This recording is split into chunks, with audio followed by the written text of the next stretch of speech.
tukang misi besarnya gitu. Sekarang ya kita gali ya kata-kata seakan-akan kamu melihat Allah.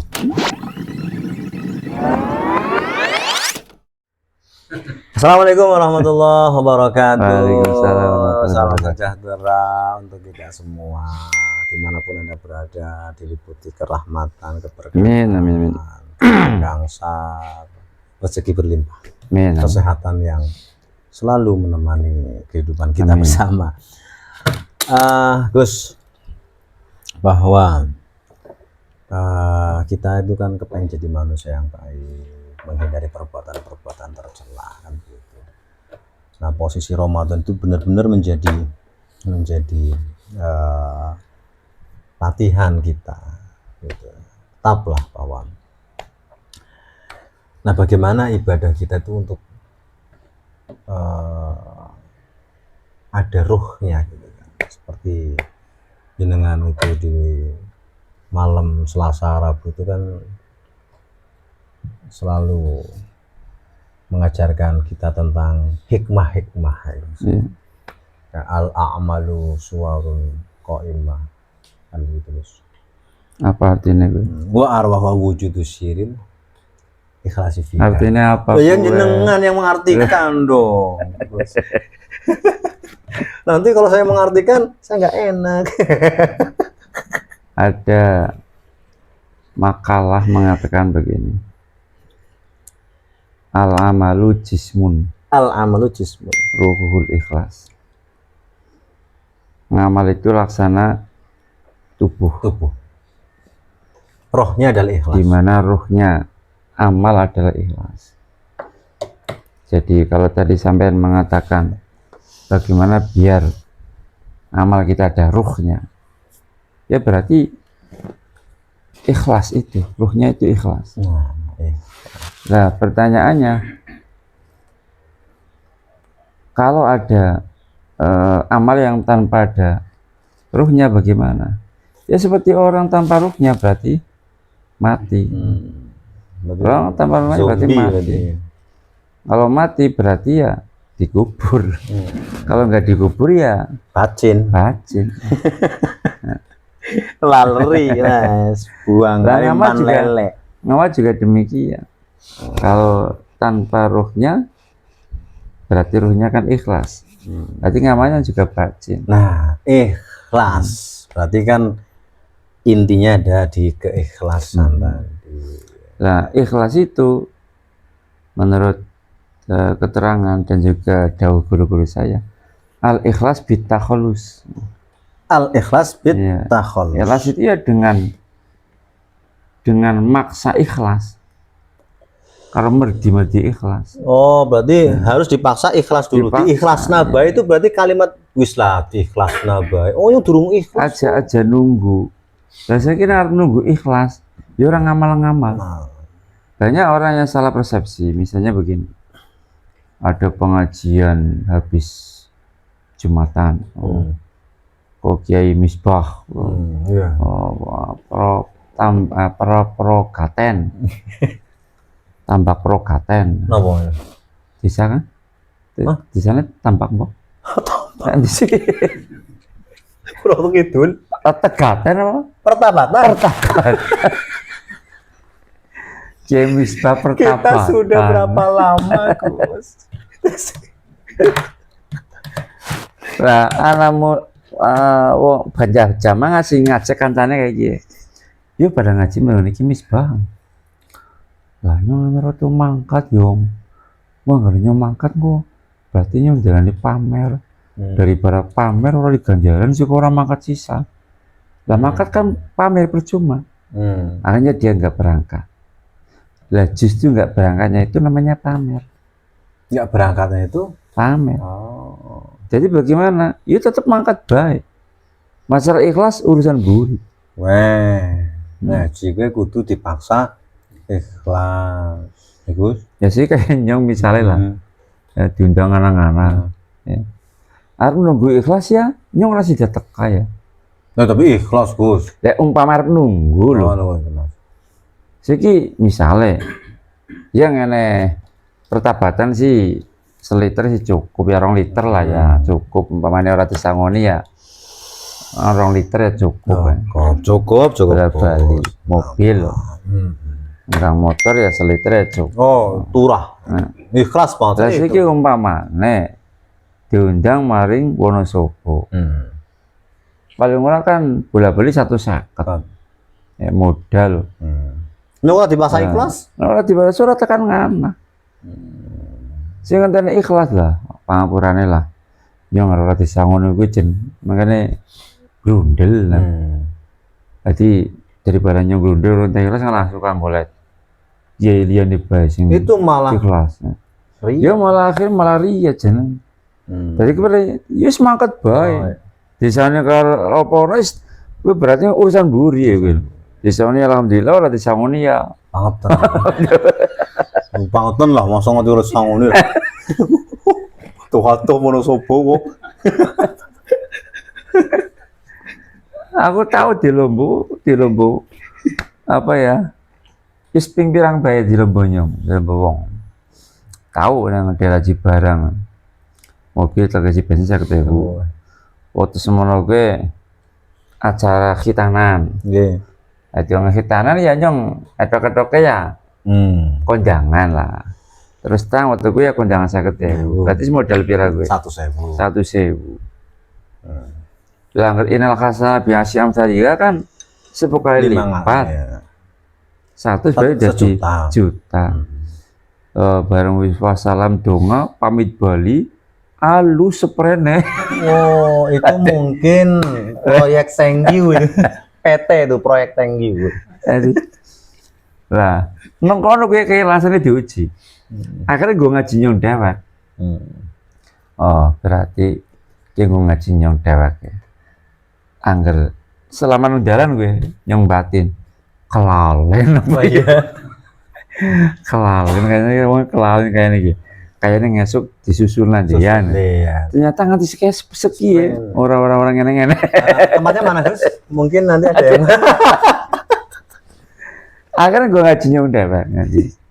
Umpama kau mau ngundang nyong mani, nyong tetap butuh mangkat. Nah, gue nongkrong ujian hisab apa? Ikhlas apa orang?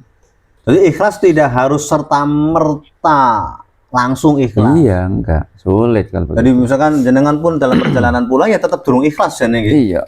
Tapi dipaksa untuk menerima kenyataan, walaupun itu pahit gitu. Harus modal punya. Tahu nang daerah dia, nang daerah Sidoarjo.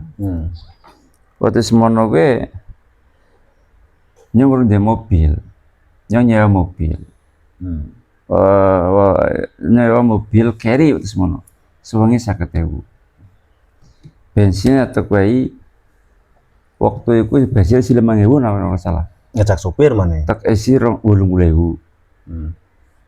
Lah supir atau kue 20.000. Tadi modal pira gue?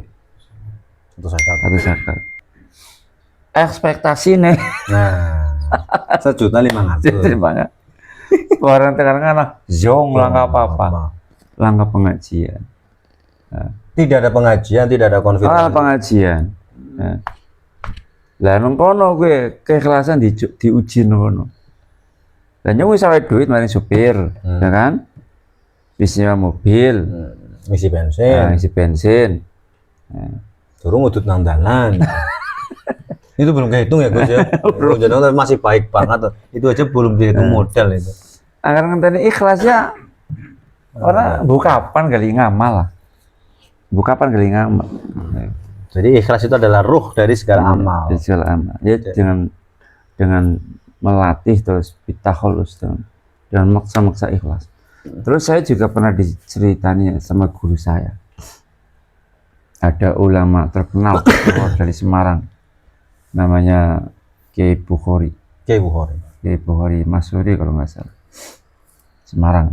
Itu waktu ngaji di sarang itu sampai disuruh pulang oleh gurunya Mbak Ahmad. Nah, versi cerita yang saya dapat itu. Wis kono sampean Bali pondok sekolah rumah ngimami masjid, mami wong kan kepenak kayak gitu. Nah, Ki Bukhari itu ceritanya agak iskal sama jauh gurunya itu. Akhirnya beliau agak ya bertanya lah, karena ragu. Akhirnya, loh mbah, ngomongin mami wong akeh jamangah semangat berarti orang ikhlas mbah. Jawabannya Mbak Ahmad gimana? Alah suwe-suwe tuli ikhlas. Nah, suwe-suwe tuli suwe-suwe tuli ikhlas. Jadi nggak bisa serta merta langsung ikhlas itu. Ikhlas itu suwe-suwe tuli ikhlas. Itu ngendikane guru saya begitu. Jadi ikhlas itu memang benar-benar susah, tapi ya intinya kalau mau beramal jangan nunggu ikhlas. Kalau mau nunggu ikhlas kita nggak amal-amal nanti. Kadang-kala itu ada omongan aku lebih baik ora ikhlas tapi akeh daripada ikhlas tapi semending. Nah berarti gini Gus, bahwa ternyata kan manusia juga mengalami dalam kehidupan ini kosok balik kan. Ya, ada sedih, ada senang gitu. Kadang mengalami kehidupan yang kepenak, terus apa juga. Kalau kehidupan kepenak sih pasti orang harus gampang lah ikhlas gitu kan. Tapi kalau diuji dengan kehidupan senang atau kehidupan susah, pasti orang akan susah untuk ikhlas menerima. Ada juga hadis yang masyhur itu, ketika itu Rasulullah itu didatangi oleh seorang lelaki yang pakai baju sangat putih, rambutnya sangat hitam.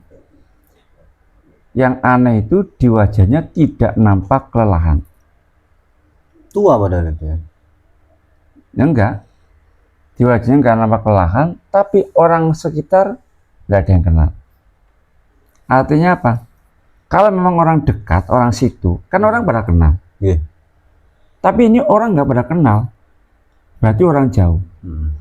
Kalau orang jauh, logikanya baru datang dari jauh kan wajahnya kan ya kemeringot, berminyak gitu kan, awut-awutan. Ini enggak, jadi aneh. Kemudian lelaki ini menyandarkan atau duduk di depan Nabi dan menyatukan, menempelkan kedua lututnya kepada kedua lutut Rasul dan meletakkan kedua tangannya kepada kepada paha Rasul. Kemudian dia tanya tentang Rasul tentang iman. Apa itu iman? Dijawab oleh Rasulullah, iman begini. Lalu orang itu mengatakan sodak tangko benar. Nah, ini sahabat yang menyaksikan lebih heran lagi. Ini siapa? Datang-datang kok bertanya kok membenarkan itu. Kalau membenarkan berarti sekarang dia kan ngetes kan. Nah, yang kedua tanya lagi, apa itu Islam? Dijawab oleh Rasul, Islam itu begini, rukun Islam itu. Nah, yang terakhir, yang ketiga kalinya, dia tanya lagi, apa itu ihsan? Nah, ihsan itu ya kamu menyembah Allah seakan-akan kamu melihat Allah. Walaupun kamu nggak melihat Allah, tapi kan Allah melihat kamu. Dan para ulama menafsiri ini dengan ikhlas. Ihsan itu ikhlas. Jadi iman, Islam, ihsan. Ihsan itu ikhlas. Jadi kamu menyembah Allah seakan-akan kamu melihat Allah. Walaupun kamu nggak. Tapi Allah melihat. Enggak, iya melihat, tapi Allah mengawasi. Dan orang itu pun membenarkan lagi. Yang terakhir, beliau menanyakan tentang kapan datanya hari kiamat. Dan Nabi hanya menjawab, mal mas'ul bi'a'lama minas sa'il. Yang ditanya tidak lebih tahu daripada yang bertanya. Artinya, saya dan kamu sama-sama tidak tahu. Cuma ada beberapa tanda-tandanya. Antara lain ya, disebutkan dalam hadis itu, antara lain banyak anak yang berani kepada orang tua, kemudian rumah-rumah di pegunungan bagus-bagus, banyak tanda-tandanya. Beberapa saat kemudian orang itu pergi, lalu sekitar 3 harian lah, itu Rasul bertanya kepada para sahabat, tahu nggak kamu siapa yang kemarin Orang datang. datang? Dan bertanya. Iya. Kemudian sahabat menjawab, hanya Allah dan Rasulnya yang tahu. Nabi mengatakan, itu adalah malaikat Jibril. Yu'allimu dinakum.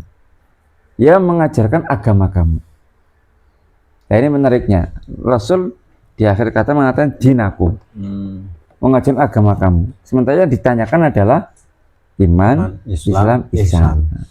Tadi agama itu harus ada 3 itu. Ada keimanan, Ada Islam dan ihsan. Di mana ihsan ada yang menafsir adalah ikhlas. ikhlas tadi.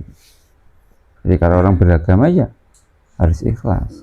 Berarti menyembah Allah Seakan-akan melihat Allah. Berarti ini juga sebagai sebuah misi utama manusia yang sudah didahulukan sama Allah, bahwa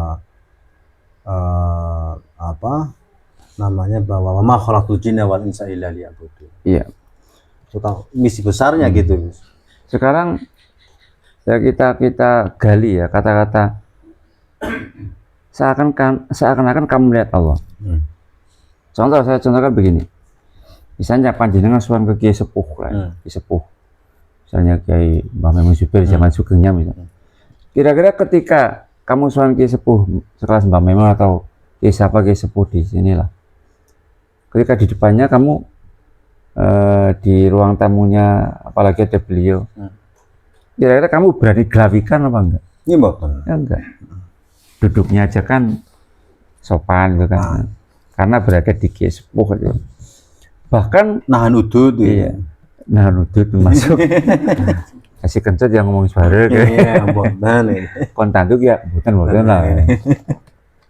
Nah, seandainya Kiainya enggak ada pun, kamu tetap menjaga kesopanan. Iya, betul. Beda ketika kita bermain ke teman sendiri. Nah, jadi kita kau jeka ngono wis medeng ya kan. langsung sega ora. Biyonya masak apa ya kan? Walaupun Kiai itu enggak melihat, walaupun kita enggak melihat Kiai itu, dan Kiai itu tidak melihat, tapi Kiai itu melihat kita kan. Aku juga masih CCTV. Nah, Kecil.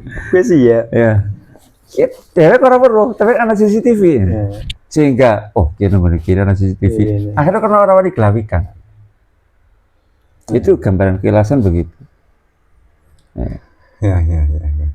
Berarti keikhlasan itu pokoknya setiap amal jangan nunggu ikhlas. Mau beramal jangan nunggu ikhlas. Jangan nunggu ikhlas. Dan seperti yang tadi diajarkan oleh Rasulullah, bahwa ada yang mengawasi kita. Begitu ya Gus, kesimpulannya Gus. Ya. Jadi semoga kita semua juga bisa tergolong orang yang mukhlisin. Amin ya Rabbal Alamin. Jadi ikhlas itu bisa dilakukan karena ngendikane beliau mengko suwe-suwe tuli ikhlas. Begitu nggih. Jangan lupa kita akan bertemu di lain kesempatan. Tetap semangat, tetap ikhlas beramal. Kayak logo kayak apa? Logo Kemenag. Kayak tagline-nya apa? Dan motonya ikhlas beramal. Matur nuwun. Assalamualaikum warahmatullahi wabarakatuh.